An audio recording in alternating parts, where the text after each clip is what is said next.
Ever since I got this new job, I've had trouble sleeping at regular hours. I'm a police officer, just graduated from the academy, and got hired full-time at Beech Grove PD. Being the new guy, I of course got stuck with the shit shift. Overnights have been rough for my sleep schedule, and I found myself having trouble falling asleep before 3 a.m. As I blinked away the remnants of sleep, my eyes fell upon the baby monitor perched on the nightstand. Having just woken up, my vision was still a little blurry, but there was no mistaking what I saw. There, on the screen, was my wife, Emily, cradling our son Ethan in his nursery. The problem is, Emily's right next to me. Emily laid right beside me, her steady breathing a sharp contrast to the surreal image before me. Panic swelled within me as I grappled with the impossibility of the situation.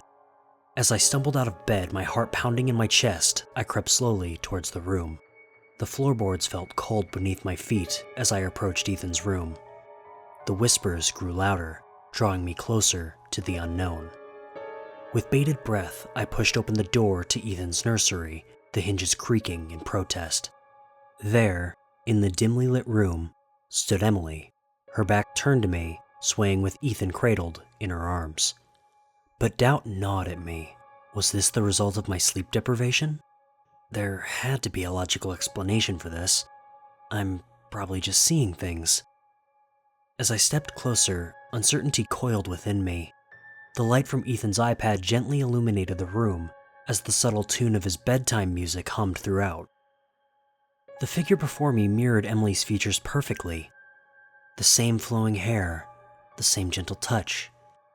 It whispered comforting words to Ethan, its voice a haunting echo of familiarity. My mind spun with conflicting thoughts, torn between the presence of Emily lying in bed and the apparition before me. Summoning my courage, I mustered the strength to speak. Emily? The woman turned slowly, her eyes locking onto mine. She had Emily's face, but I could tell that something was off. A hint of malice lurked beneath her gaze, a subtle twist to her smile. Darling, She said, her voice filled with honeyed persuasion. what are you doing up so early? Confusion consumed me as I stood there, torn between the woman in bed and the one before me. This woman, whoever she was, spoke with such familiarity and conviction. Doubt seeped into my bones, gnawing at my sanity. I couldn't sleep, I said. I think this new schedule's throwing me off. That's understandable, dear. She walked closer to me, with Ethan in her arms, and laid her hand on my cheek. Things will get better, my love. Was this really Emily? She looked like her. She talked like her. Her touch... She even felt like her. So if this was Emily, who was that in bed with me? My mind reeled as I tried to process the events occurring before me. Why don't you go back to bed, my love? You seem exhausted. Yeah, I will. I think my lack of sleep's been getting to me and I was... You know what? Never mind. It was so stupid. Something on your mind? Emily asked, a comforting gentleness in her voice. Nothing, I just... Well, I woke up and I saw you on the baby monitor holding Ethan, only... You were right next to me. It was probably just the sleep deprivation messing with my head. Okay, dear. Sleep well. I took a few steps before stopping at the door. Something felt off. Hey, baby, I said softly. Yes, my love? Tell me, I implored, locking eyes with her. What was the song we danced to on our wedding night? Not the song we danced to at the reception.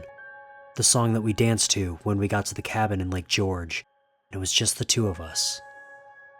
Emily chuckled and smiled. Sweetie, you know I know the answer to this. Why do you ask? For my sanity, please. Just give me an answer. Emily sighed. She could tell I was distraught. All right. Can't Help Falling in Love by Elvis. We danced to that after you showed me the poem you planned on giving me in the 3rd grade, but didn't have the courage to. A sense of relief overcame me. I kissed Emily on the forehead as I made my way from Ethan's room back to our bedroom. I was glad. Only the real Emily could have known a detail as personal as that. Emily and I were actually high school sweethearts, but we've known each other since the 1st grade. The first time I ever saw her was on the playground, the summer before 1st grade started, actually. An older boy, probably in 3rd or 4th grade at the time, was bullying her while she and her little sister were trying to make sandcastles. I, wanting to be her knight in shining armor, stood up to the boy, only to end up upside down in a trash can. Still, she thought that it was sweet that I stuck up for her, and we became friends. In the 3rd grade, I wrote her a poem about how pretty I thought she was, but I was too shy to tell her how I felt. So, it wasn't until our wedding night that I ended up showing her that heartfelt poem that I had written almost 20 years ago. As I made my way back, I made a chilling discovery. The light was on in the bathroom. If Emily was in the nursery with Ethan, then who was in the bathroom? Slowly, I crept up to the door and knocked twice. "Hello?" I asked, nervously anticipating an answer from whoever was in there. "Who's in there?" Who else would it be? Ethan can't walk, much less use a toilet, and you're not in here, so it kinda narrows your options down as to who it would be. The voice called out. It was Emily. My heart sank into the pits of my stomach, and the sense of relief I felt just moments before all but dissipated. I sprinted back to Ethan's room, stumbling over myself and knocking over a lamp off the hallway table. They were gone. Ethan, and the entity that had been impersonating my wife, gone. The world around me went silent as anxiety surged through my body. My vision became blurry, and my ears started to ring. I was in a daze that was broken by the illumination of Ethan's iPad.